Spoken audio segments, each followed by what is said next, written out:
Well, hi there and welcome back to Wheels of Interest. And now that the welding is completed on the Jimny, all that's left to do before the MOT is mechanicals. So there are some advisories on the last test, anti-roll bar links, slight play both sides, front brake caliper binding, which I need to check out. And I found that the rear brakes have been unevenly adjusted, and one set is nearly worn out on one side and the other is perfectly fine. So I'm going to put rear brakes on it as well, and I've also got an airbag light on as well, I think, which I'll need to check over.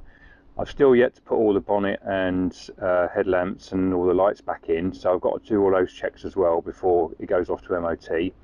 But what I'm going to do and start with first is anti-roll bar links on the front. So just quickly, it's a very simple job. So on the front of the anti-roll bar of the car, you've got those links just in there. These ones here, top and bottom, okay? And it's the ball joints in those links that wear out. Common problem, a lot of cars have the same issue. These ones look pretty crusty. So I've got to get the threads cleaned, get the nuts off and get the link changed. May have to put a jack underneath the roll bar itself so that when you undo these, just to give it a chance to get these out and get them loose, you just take the weight with the jack so that the roll bar doesn't drop down and hinder your progress. But that's the job to do. So without further ado, let's have a go.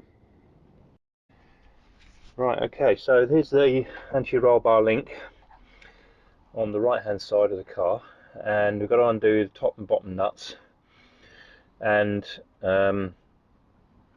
these are 14mm. These are originals, I think. I don't think these have ever been changed. 14mm AF spanner. Now the new ones have got hexagons down the middle of the thread to hold the center from turning, so the ball joint doesn't turn. I'm not sure about these ones. I'm going to try and undo them first and see if they come off first of all. But I need a bigger spanner. Oh no, here we go. It would appear that the whole thing is turning. Top one will be the same, I expect. I've already cleaned the threads off, but that rarely makes a difference. Yeah, the whole thing's turning. Okay, so the whole thing is turning. So I'll see if I can get the dirt and muck out of the centre there, and put an Allen key down the middle.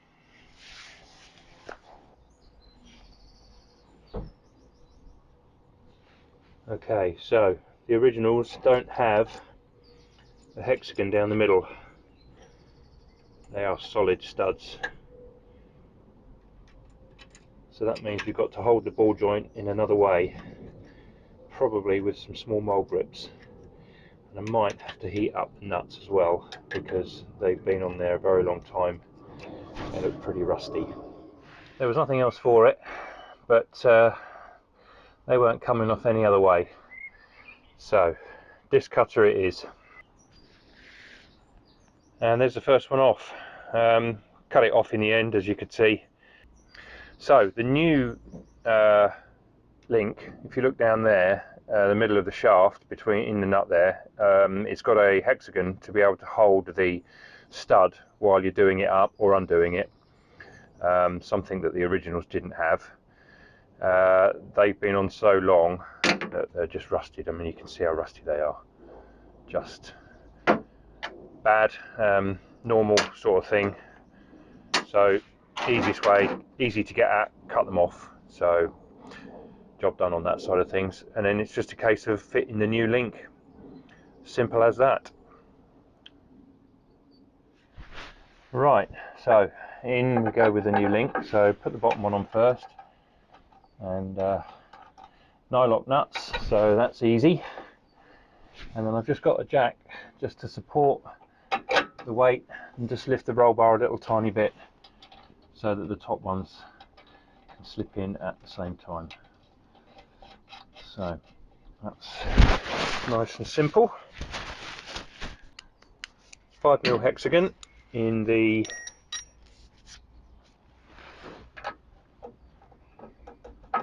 end of the shaft,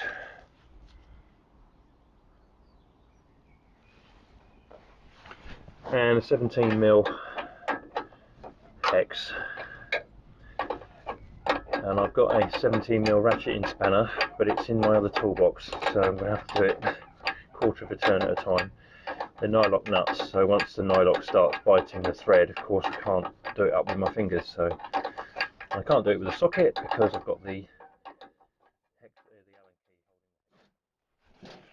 And I've just noticed that there's a flat on there, so instead of holding it with the hexagon, because I can't actually get the spanner on the nut anymore now that it's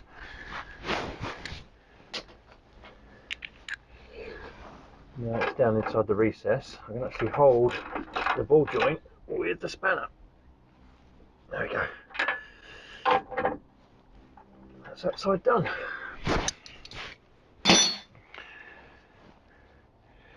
And looking at the old one, there's actually a flat on here as well, which I didn't realise. So it saved me cutting it off. But then again, I probably would have been battling against the rust. So they're scrap, chuck them away. Now on with the other side. So I've got that one out by undoing the nuts with the flats on the other side, because the steering bar was in the way and therefore couldn't get in with the grinder. Could have done the bottom one, but that came off easily anyway. But the problem with aftermarket parts is that stud here is a lot longer than the original, and somehow I've got to get it in that hole and also round that bracket at the same time. So that is going to cause an issue. So see if we can readjust or realign the stud. So I'll turn that at an angle, hopefully that will go in. No, it won't. So you can see the problem I've got is that stud is too long for that bracket. It's because it's an aftermarket part, so the only way around that is to shorten that stud. So I'm going to do that with a hacksaw, and I'll be back in a sec. Right, okay, so I've shortened, this is the original one, that's the length of the stud, and I've shortened the new one to suit the length. So now, if everything is all equal, that should go in the hole just like that. There's plenty of thread for the nylock, oops, dropping it. There's plenty of thread for the nylock to pick up on the thread and lock in, so it's not going to compromise the integrity of the locking system for the ball joint, so that's good. And then stick the other one in at the same time. Right, so now we know there's a flat on it.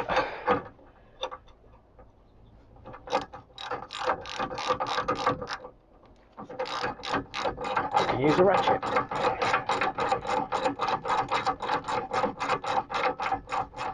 That one's gone up without needing it, so that's good.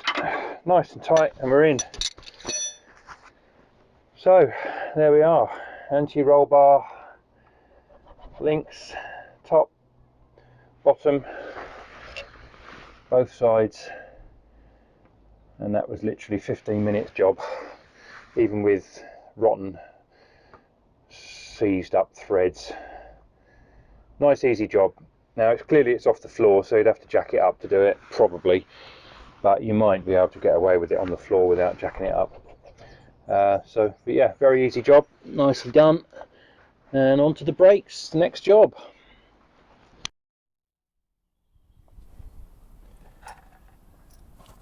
Onto the back brakes then. We've got one side is more worn than the other. It wasn't an advisory on the MOT. it was something that I found when I took the brakes off just to check them. So the near side is virtually worn out, and yet the off side is almost, well, not new, but not bad. So for 2 reasons for that. One side is binding and wearing out quicker, or, which is more likely because there's no evidence of overheating or binding on the near side brake unit, the other option is that they've been replaced unevenly in the past. So it looks like the near side has been left and the off side has been replaced, and that is something you should never ever do. Always replace them in axle sets. You get axle sets in the box, so there's usually 4 pads or 4 shoes, depending whether you're doing brakes, drums or brake discs. And so yeah, that's the first thing, always replacing axle sets. So I'm doing the brakes now. I've just finished the near side ones, and I'm unhappy to report it is a pig of a job. We know now how to do it, and at some point you will be introduced to my daughter Martha, who is part of the team. She may or may not say hello right at this point. Hello. That's Martha. Her car sits behind me under a cover. You might have seen that in the background shots. That will be revealed another day, because we got some work to do on that one. But we need two pairs of hands on this when we put them back together, because it is an absolute pig. It's a standard set of brake shoes and brake drum, and on the face of it looks simple. And once you know how, it is just like everything else. Once you know how, it's easy to do. Having done the other side, we know now how to do it. But the air was quite blue, the temper was quite frayed, and yeah, not good video footage really. Was it? No. Anyway, I'll try not to swear when I'm doing this side, but we know how to do it now, so hopefully it's good.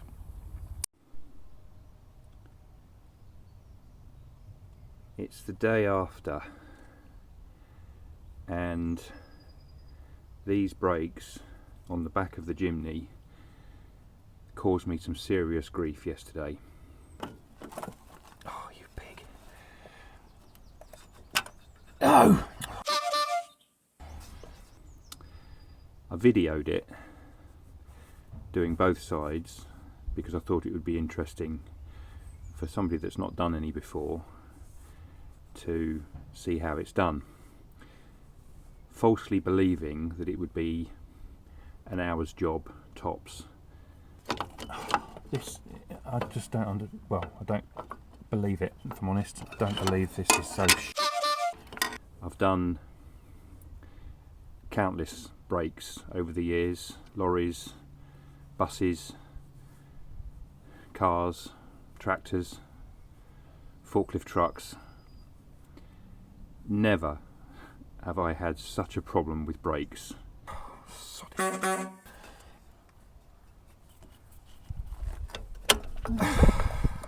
No. Oh. Even Land Rover brakes, and they are notoriously difficult to get right. Never have I had such a problem rebuilding a set of brakes. You total...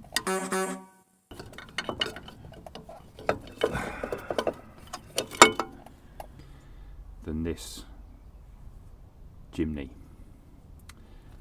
I videoed the process yesterday. There's so much bad language that it's not broadcastable. Oh, you, what the sticking on? What the f? Oh, you. Can you believe it? No, actually.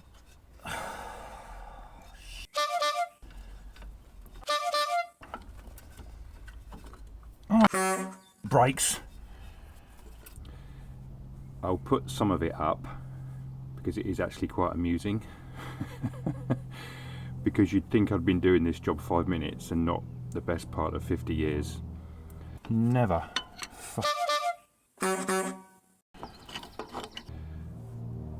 clearly there must be a special tool for this, or if I mean a normal brake tool for dealing with heavy brake springs. I can't see how you would use it normally. It's like a huge lever basically. I'll explain in a moment when I get the drum off and show you. There's no room basically. It is really tight, and the spring that's in there is ridiculous for the job it's doing, but that's how it's designed, so that's what we have to deal with. As I say, the video I did was non-broadcastable. It'll have more bleeps in it than anything else. There's a little bit of laughter because it became pretty farcical towards the end. However, the job is done.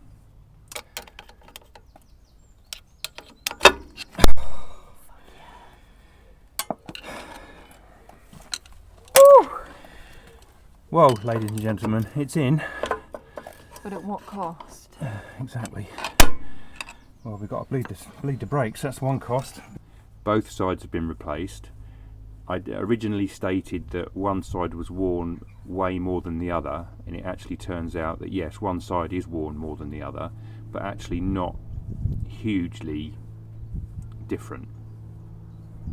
So I think they've just been adjusted maybe differently in the past. Perhaps maybe one set has adjusted up automatically more than the other, perhaps, I'm not quite sure. But yeah, be that as it may, the back brakes have been changed and I won't be doing them again anytime soon. It is a horrible job on these. Somebody may know how to do it easily. I thought we'd cracked it when we did the other side, ready to film this side and show it as an easy job, but this was harder. Anyhow, I'll show you what we did. I won't be doing it on this video. I will show you around it and what we changed and what there is in there, and the pitfalls that you may find if you think you can knock this out on a quick Sunday morning just before lunch. Okay, so first thing to do is get the drum off. That is two 8mm screws in the threaded holes to draw off the drum, and I think the handbrake might be on, so I'll just go and take that off quickly. Oh no, it's not. Good. Yeah, of course these have been off a couple of times, so that was easy to get off. So we've got on the top slave cylinder. Behind there we've got the pipe coming in from the front of the car, from the master cylinder or from the ABS unit, and we've got a pipe that then comes out the other side of the slave cylinder. It goes over to the other side of the car to the other slave cylinder, and there is one bleed nipple. So we don't have a bleed nipple on this side, it's on the left hand side. That's a good thing because you've only got one of those to undo if you've got to bleed your brakes rather than two. And the bleed nipples are usually made of steel, and the slave cylinder is usually made of aluminium. Dissimilar metals, corrosion, the bleed nipple generally tends to shear off and you need a new slave cylinder. That's pretty standard. That's been like that for donkey's years. So that's no different to normal. Front shoe or leading shoe, trailing shoe. Underneath there you've got an adjuster unit for the brake shoes themselves. This spring is the pain in the rear end. It's a hefty spring. You can see that it's under tension right now because the coils are quite wide apart. Okay, and the spring locates in an elliptical hole here, and an elliptical hole just here as well. Okay, now when that spring is at rest, it's about 3/4 of an inch to an inch shorter than it needs to be. So you can see how much travel you need to get that spring into those holes. Okay, and it is an awkward shape and it is very, very strong. Moving round to the front of the shoes, you've got this adjuster unit here, this little lever that acts on the star wheel just there, and it is kept under tension by this spring.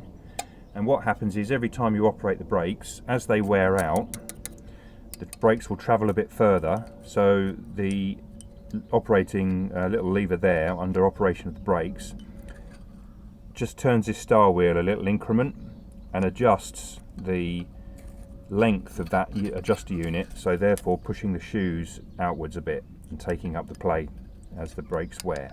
Okay, so it's automatic, mechanical, and presumably this spring needs to be heavy enough to be able to keep these shoes from, or there's a return spring really, so it returns the shoes back to where they need to be at rest. I've never seen a spring this big on a car this small.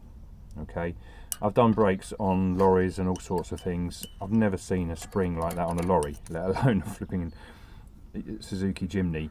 So why it needs such a hefty spring for these small brake shoes is absolutely beyond me. But that's how it's designed, so that's what we have to put up with.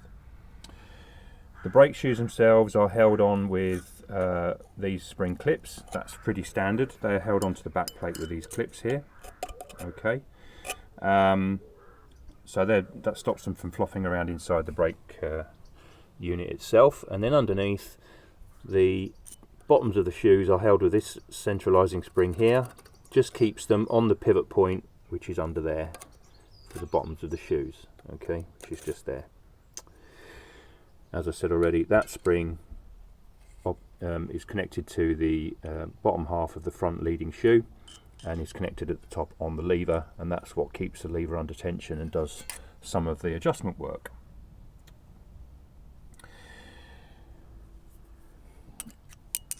The problem with this spring, as I say, it's a heavy spring.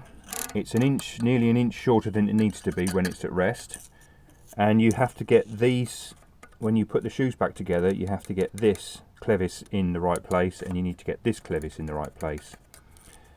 And there must be a special tool to do this spring. There must be, because it is an awkward shape. It's very strong, and it's very, very difficult to get together on your own. Okay, we had two of us at it, and it was still difficult, touch to the point that this piston on this slave cylinder came out, which is not a good thing to happen. Okay, soon as that comes out, first thing, leak fluid, so you get air in the system, so we had to bleed the system. Secondly, because it's been out, okay, we cleaned it before we put it back in, but we're going to have to keep an eye on that to make sure that's not leaking, because that could very well leak now. So we have to keep an eye on that. There's a little bit of residual brake fluid just there, which we had yesterday. We've checked it out after we bled it, and yesterday when we put it all back together, and it's not leaking at the moment, and I'm fairly sure, if I put my thumb under it, my finger under it, sorry, yeah, there's a little bit of dampness, but that could just be residual. So we'll keep an eye on that. It could also be a little bit of fluid that's inside the boot rather than what's coming out of the cylinder, but that's something we must check and keep a check on. Okay. As I say, if you're going to tackle rear brakes, don't think you're going to do them in an hour, because this on your own is well nigh impossible. So yeah, but beware, leave yourself plenty of time. If there's a special tool, put something in the comments if they wish, and tell me that I'm an idiot and I should have done it a different way. I won't be doing these again in a hurry. Rear brakes, depending on how much it's used, of course, it's the front brakes that wear out quicker than the rear brakes. The amount of time we'll own this car, probably I won't be doing the rear brakes again. So yeah, certainly I will do my best never to touch them again if I can possibly help it, but I will be checking that slave cylinder leak, because it's easy to get the drum off just to look. Once we'd finished the job, we got a little bit of residual lubricant and grease and what have you and dirt on the shoes, so I gave them a wipe down with some degreaser, and I also checked the interior of the drum to make sure that was clean and rust free, and now we've got to bed them in. Hopefully they will work well enough for the MOT. We shall see on that one, not too sure about that, but you never know. Hopefully, we live in hope. So that's rear brakes on a Jimny. If you're going to do them, leave yourself plenty of time.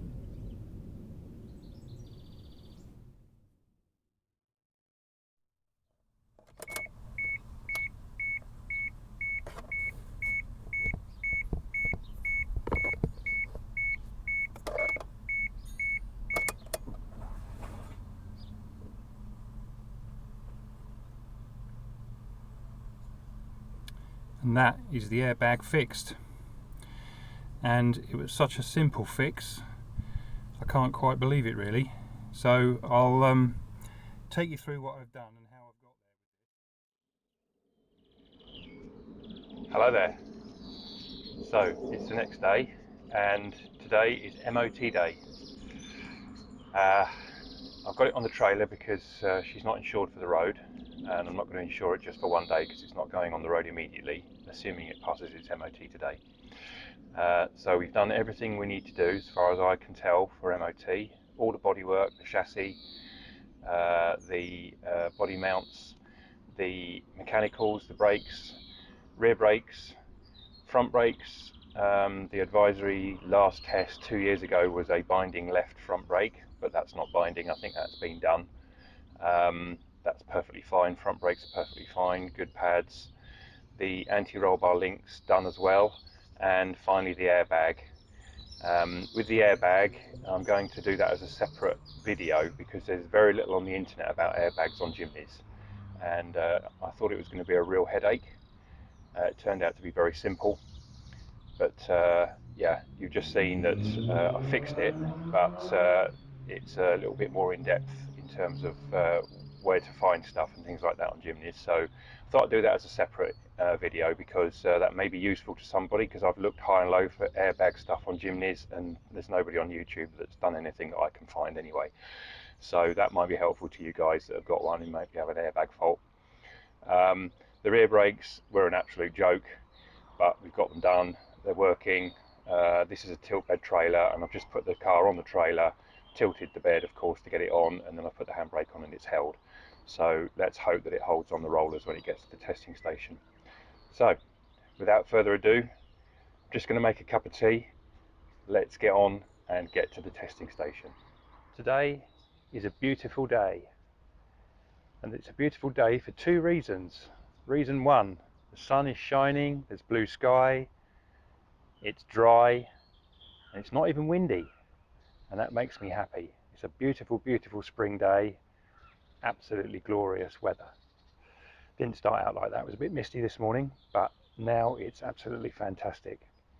And it's actually doubly fantastic because guess what?